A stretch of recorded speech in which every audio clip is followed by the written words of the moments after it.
Forza Motorsport looked Gran Turismo in the eye and said, anything you can do, I can do better. When it comes to racing sims, only Gran Turismo comes close to matching the levels of depth, realism, playability and presentation that have made Forza a defining series in the genre. Since its first outing on the original Xbox, Turn 10 have showed the progressiveness and commitment to make Forza Motorsport a must-have for any Xbox owner.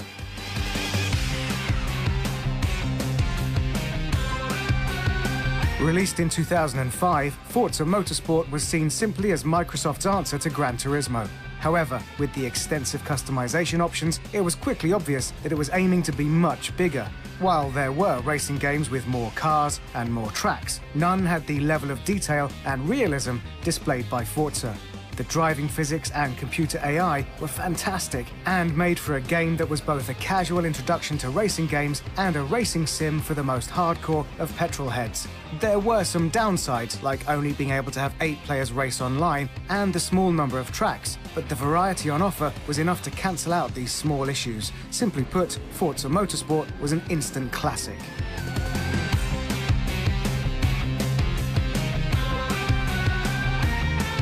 It wasn't long before we were treated to the next generation of consoles, and with the advent of the Xbox 360 came Forza 2. Building on its highly successful predecessor, Forza 2 added more cars, more tracks, and the graphical might of the next generation. What's more is the brilliant AI and damage physics were even more impressive than before, 2 big areas where Gran Turismo falls down.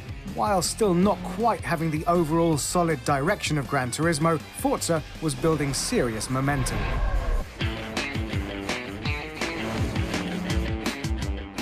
And so we move on to Forza 3, the second outing on the Xbox 360 and the game that really solidified Forza as a definitive car lover's experience.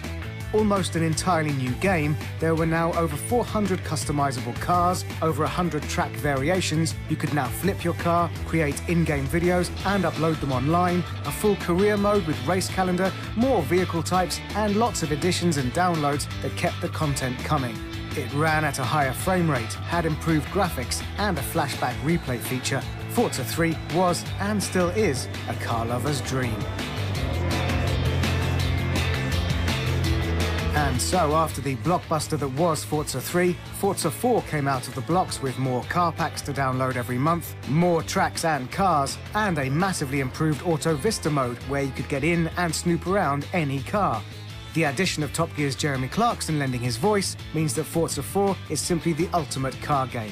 They turn car lovers into gamers and gamers into car lovers, tapping perfectly into the mindset of car culture and giving them exactly what they wanted. While the features and focus of Forza has changed over time, what is it that has been lurking under the bonnet keeping the series on track? Since the beginning, Forza had a physics and damage engine that leaves most trailing. The driving can be incredibly easy and fun, building steadily to a full simulation experience to challenge even the best drivers. The damage physics, and specifically the way they realistically affect the car's performance, has been a benchmark in game design. American cars are terrible, and cars from Europe, especially cars from Italy, are better. On the surface, you also have some of the most beautifully rendered cars and locations ever seen in gaming. The subtle motion blur, the sensation of speed, the smoke from screeching tires, and the low morning sun bouncing off the sleek lines of an Aston Martin are truly staggering in both their beauty and their technology.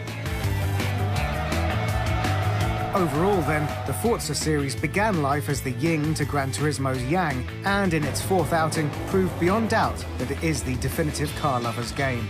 Now we look forward to the slight departure that is Forza Horizon, and tantalizing rumors that Forza 5 is already in development means it's a very exciting time for car lovers and gamers alike. You're on your way down right now, step on the gas.